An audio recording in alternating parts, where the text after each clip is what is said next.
Out on the Huangpu River, the Japanese flagship, Izumo, welcomes Vice Admiral Kiyoshi Hasegawa, the Japanese naval commander in the Shanghai fighting zone. With the Japanese foothold west and northwest of Shanghai made secure, danger to the Izumo is not so great. And so invading armada, Hankow bound. There is no let-up in the relentless.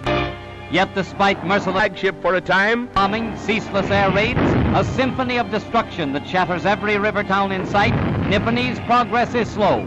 They can only advance to the tune of blasting broadsides.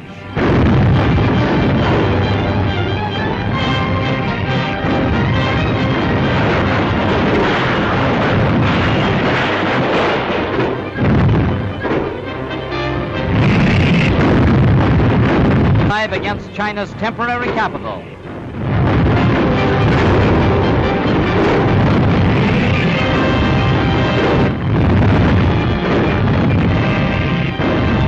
To force the Chinese to retreat or be cut off. Landing parties swarm ashore for a flank attack. The invaders occupy Lion Hill, scene of a desperate Chinese stand. The vital Lunghai Railroad. To open usual scenes filmed under fire, show the hurls a million men into battle. Tanks and guns, the Soviet answer to Japan. By the thousands, new Japanese reinforcements pour into the Tachang salient to cut off the Chinese in Shapei and Chenju. Into its second year, Japan. Their light artillery gets the range and starts its hymn of hate.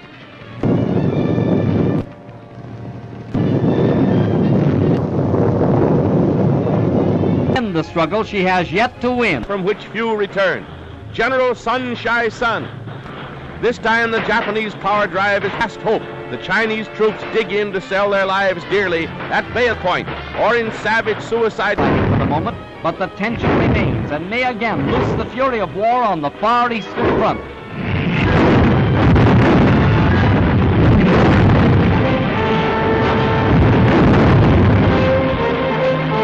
Way for advancing infantry. These unusual. Suzhou is aflame, blazing target for the invaders' guns.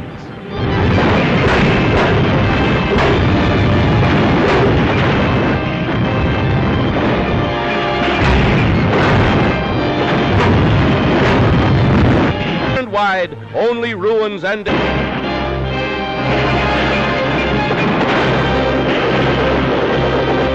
Chinese defenders, and another daring but this has stuck touched by Japanese shells, and the inner native city is put in an assault.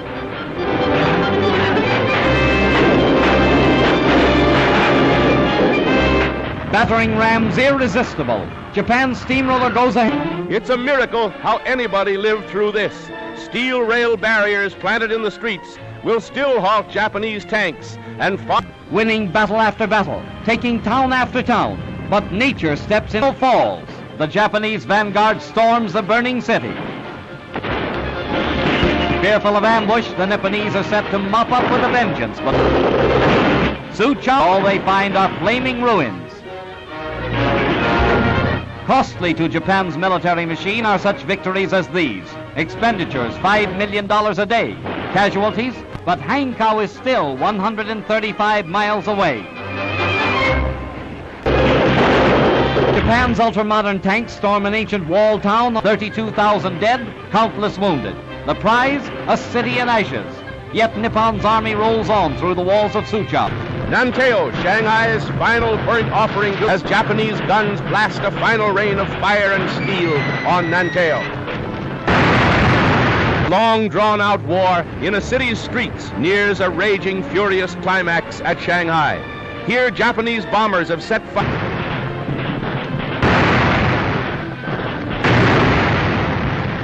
to a great Chinese flour mill, right opposite the defense lines held by the United States Marines.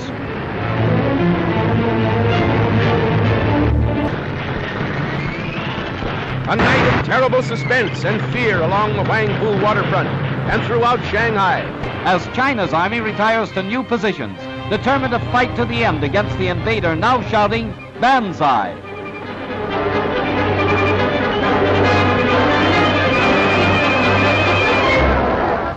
westward. But it has left path of China's 3-month struggle to keep the Japanese from their once revolting picture of ruin and wreckage, or entire sections knocked flat, a waste where once was teeming life, and the Golgotha of China's new freedom. The Japanese army, despite strong protests by foreign representatives, stages a victory parade.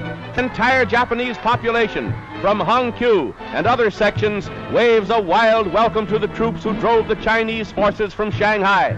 But the Nipponese army isn't forgetting that bomb on Chinese along the route. Its banks engulfs 2,000 villages and halts the Nipponese by forming an impassable inland sea. China's sorrow becomes Japan's sorrow as the river pours through broken dikes, sparing neither friend nor foe. Both sides stop fighting for the moment to battle the menace of this common enemy.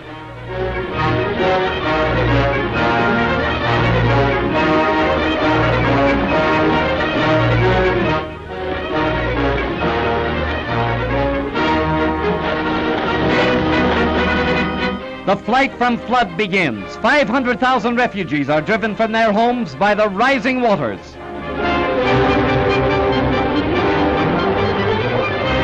Heartrending is the rescue of a lone survivor whose family has been swept away by the swirling current.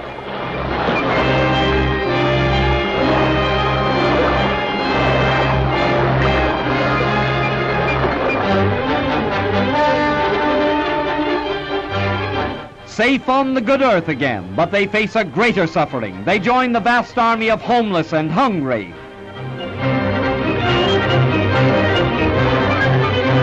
Famine stalks in the wake of flood, the age-old tragedy of ancient China.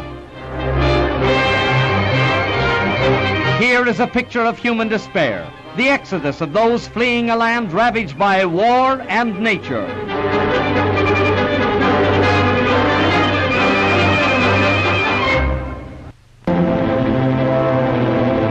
Day after day, the fury of war sends new hordes from corner to corner. The battle lines have swung far from beaten and broken Nantes, seeking safety. War, amid the constant rain of steel, in the momentary chance lulls in the hail of death, the war-shocked population salvages the pitiful remnants of its shattered homes. Death struck even in so-called safe grisly fires throughout the capital, where 300,000 people huddled in fear. That man carries the body even to human wrecks. As their dwellings and possessions go up in smoke behind them, an amazing scene of the misery that modern war brings to mankind. But the battle against starvation is just beginning. Several 100,000 Chinese of all ages here in Shanghai alone face a daily struggle against hunger, a battle for bread that knows no quarter and no armistice, a desperate fight for life.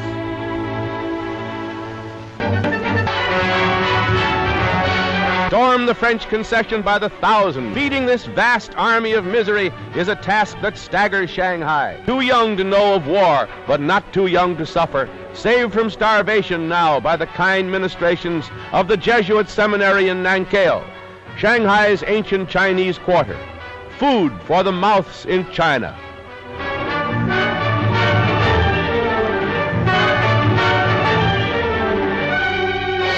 Typical scenes today in war-torn China, but in many places there are no ministering sisters. In many places there is no food. Not only in broken buildings and war casualties does China's costs mount. Refugees by the hundreds of thousands and war waifs crowd Shanghai.